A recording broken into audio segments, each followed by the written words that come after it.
Depuis ces 2 dernières années, suite à la guerre, il y a beaucoup plus de familles qui sont entrées dans une situation très précaire sur le plan financier. Des gens qui ont fait des milouïm pendant 200, 300 jours de milouïm, qui ont perdu leur travail, mais qui étaient prêts à s'enrôler et aller jusqu'au bout pour qu'on en finisse une bonne fois pour toutes. Ils ont vraiment des gens, beaucoup de Français. Il y en a qui sont plus connus malheureusement parce qu'ils sont tombés, comme mon cousin Eliav Abitbol, et d'autres qui sont moins connus parce que Hachem, ils sont rentrés sains et saufs à la maison. Mais le problème, c'est qu'ils sont rentrés sains et saufs à la maison, mais que des fois, ils ont tout perdu. L'association Eshet-Raïl de Tel Aviv, eh bien, vous la connaissez forcément depuis plus de 10 ans, puisqu'elle a été créée en 2017 par le Rav Seror, ici présent, voilà, fondateur également de la synagogue Shaare Tzion Etzraïm à Neve Tzedek. On est ravis de l'accueillir pour parler justement de cette belle association. Il a tellement de casquettes que c'est compliqué de le présenter en quelques mots. Rav Seror, bonjour et bienvenue. Bonjour. On précise aussi que vous êtes Dayan, que vous formez de jeunes apprentis rabbins. Voilà, donc vous faites beaucoup de choses. Mais on voulait aujourd'hui parler plus spécifiquement de l'association Eshet-Raïl et de savoir tout ce que vous offrez comme service à ceux qui la fréquentent. Alors, d'abord, merci de nous accueillir. L'association Eshet-Raïl, eh bien, en fait, elle s'est fixée comme but la Klitat Aliyah. L'accueil des Olim en Israël, et on les aide dans 3 domaines essentiels qui sont donc le social, le communautaire et le religieux. Donc dans le social, d'abord en partenariat chaque année avec Kalita, on distribue donc à 70 familles et plus des bons d'achat. Donc on accompagne ces familles, etc. Ça, c'est sur le plan social, en gros. On y reviendra plus tard. Sur le plan communautaire, eh bien, on accueille, dans le cadre de notre communauté à Neve Tzedek, on accueille des nouvelles familles qu'on accompagne, qui parfois n'arrivent pas à s'intégrer tout de suite au sein des Israéliens. Donc, ils ont besoin d'une communauté. On fait des repas communautaires. Une fois par mois dans la synagogue, il y a une ambiance très très communautaire, chose qui manque parfois bien sûr en Israël, parce qu'en Israël les gens ils viennent pour prier puis après ils rentrent vite chez eux, et nous vraiment on offre toute une enveloppe, tout un service communautaire. Les gens se connaissent, les gens parlent entre eux, ils s'aident entre eux, il y a vraiment une entraide entre les membres de la communauté, parce qu'on réunit un petit peu le quartier de Neve Tzedek, de Florentine, un petit peu d'Iafo, un petit peu aussi du centre de Tel Aviv, des gens qui viennent un petit peu de par là-bas, et donc le Chouk Carmel, tout ça. Et donc oui, sur le plan communautaire, c'est vraiment riche. C'est très riche. Voilà. Et le 3e point, c'est dans le domaine religieux. Alors là aussi, on offre énormément de services. On fait donc des mariages, on accompagne les couples depuis leur ouverture de dossier à la Rabbanout jusqu'au mariage, et même après, on les accompagne, on accompagne les couples. Avec des cours spécifiques pour la préparation au mariage. Il y a aussi préparation au mariage, il y a aussi tout un accompagnement aussi spirituel, on va dire, pour former en fait les couples qui débutent dans ce domaine, les questions de pureté familiale, etc. Il y a toute une bagatelle de services à ce niveau-là. Au Beit Din, donc on aide certains candidats qui se sont présentés à la conversion. Donc d'abord, on les accueille dans notre communauté. Vous leur faites des cours de conversion aussi ? Alors, c'est pas moi, mais il y a quelqu'un qui... Dans la communauté. Non, lui, c'est-à-dire il est à l'extérieur, mais il leur fait par Zoom. Et puis après, on les présente au Beit Din. En français ? En français, oui. Ah, ok. Le Rav David Benita qui est dans le Nord. Et donc, lui, il les accompagne pendant 1 an et il les présente après au Beit Din. Parfois, quand il y a quand les dossiers sont un petit peu plus complexes, donc c'est moi qui les accompagne également. Parfois, c'est aussi pour une reconnaissance de conversion à l'étranger, ou bien une reconnaissance de mariage qui a été faite à l'étranger, conversion et mariage, des problèmes de guette, des problèmes... Il y a beaucoup de choses, on va dire, liées au juridique malgré tout. Voilà, oui, au statut et puis juridique. On a aussi notre Beddin qui traite tous les problèmes de litiges financiers. Donc, mais vous dormez pas beaucoup, Rav Seror, apparemment. C'est un peu compliqué. Alors là, on va s'intéresser vraiment au volet social parce que je crois que vous avez aidé de nombreuses familles à s'en sortir.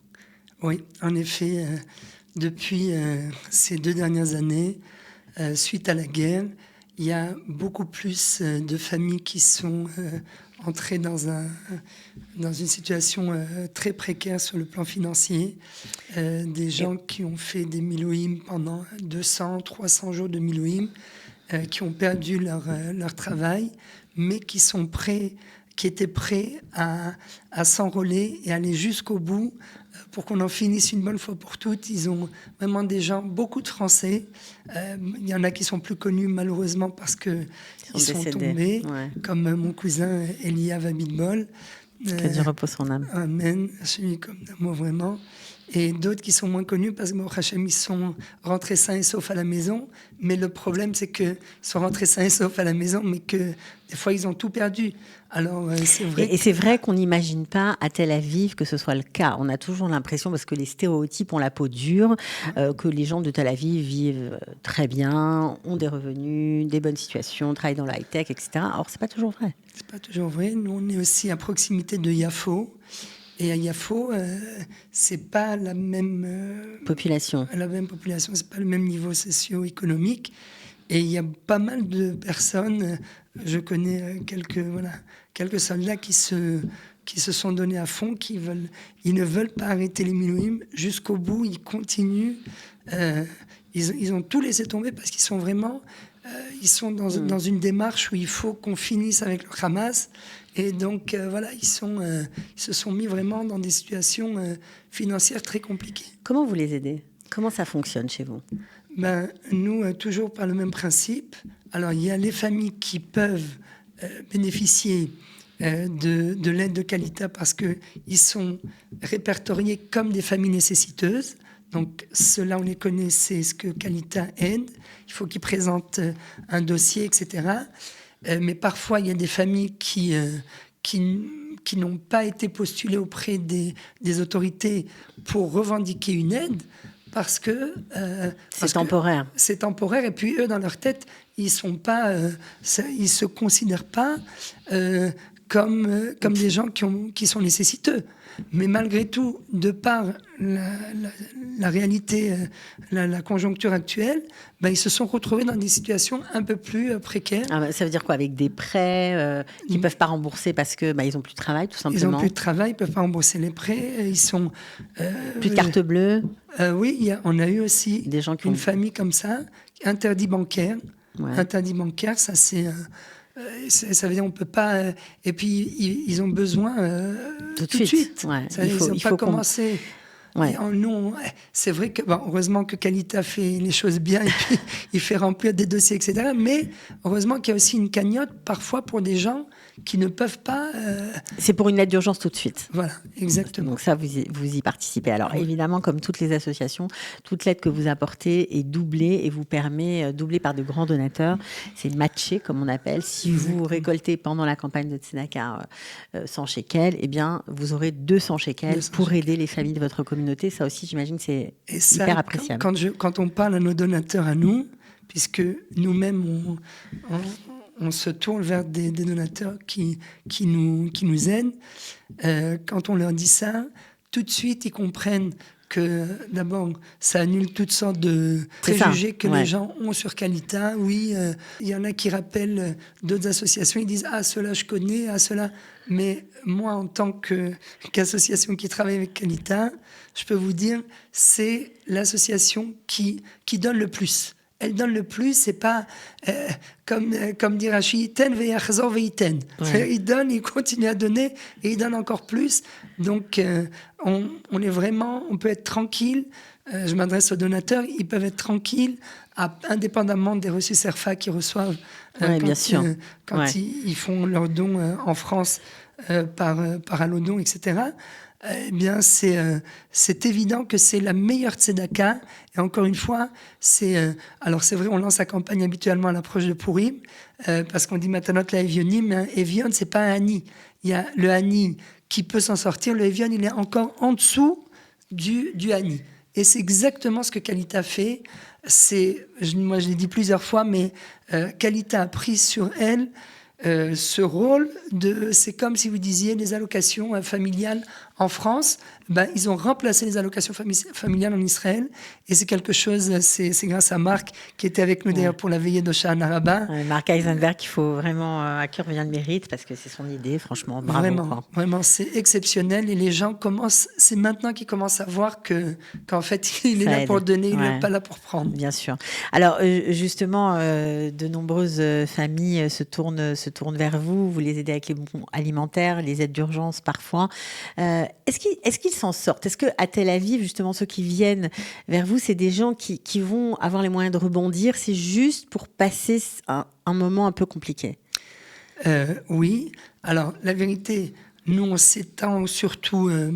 maintenant, il y a de plus en plus de familles à l'extérieur. Okay. Nous, ce qu'on fait surtout, c'est, par exemple, dans la Judée-Samarie, on aide plus les familles dans la Judée-Samarie, et en fait, les familles de Tel Aviv aident les familles de la Judée-Samarie. Donc, c'est les donateurs de Tel Aviv qui aident... Voilà, c'est un partenariat exceptionnel, parce que les gens de la Judée-Samarie sont aux premières lignes. On l'a vu pendant le 7 octobre, c'est les gens du Haut-Haza, les villages et les kibbutzim. Judée-Samarie, c'est pas Haut-Haza, c'est pas pareil. C'est pas Haut-Haza, mais avec Jenin, avec tout ce qu'il y a, ils sont, chas v'shalom, que Dieu les protège, mais ils sont en première ligne, et c'est eux qui sont là. Donc c'est en fait la ceinture de sécurité du pays. Donc pour que les gens de Tel Aviv puissent kiffer au café et à la plage, ils ont besoin des gens de la Judée-Samarie. Et donc voilà, c'est un peu comme ça que c'est sorti. On aide surtout les familles de la Judée-Samarie un peu partout, avec nos partenaires de Tel Aviv. Ok, d'accord. Bon, en tout cas, bravo pour ce travail. Merci d'avoir été avec nous, Rav Seror. On espère que vous continuerez d'aider et d'être un partenaire fidèle de la Tzedaka pour aider ces familles qui en ont besoin, ces jeunes, parce que vraiment, cette année, ça a été encore un peu différent par rapport à ce que nous avons vécu les années précédentes. Des nouveaux défis, mais exactement. On va là où Hachem nous envoie. Voilà, on va finir sur ces jolies paroles. Merci beaucoup, Rav Seror. Merci, Cathy. À très bientôt.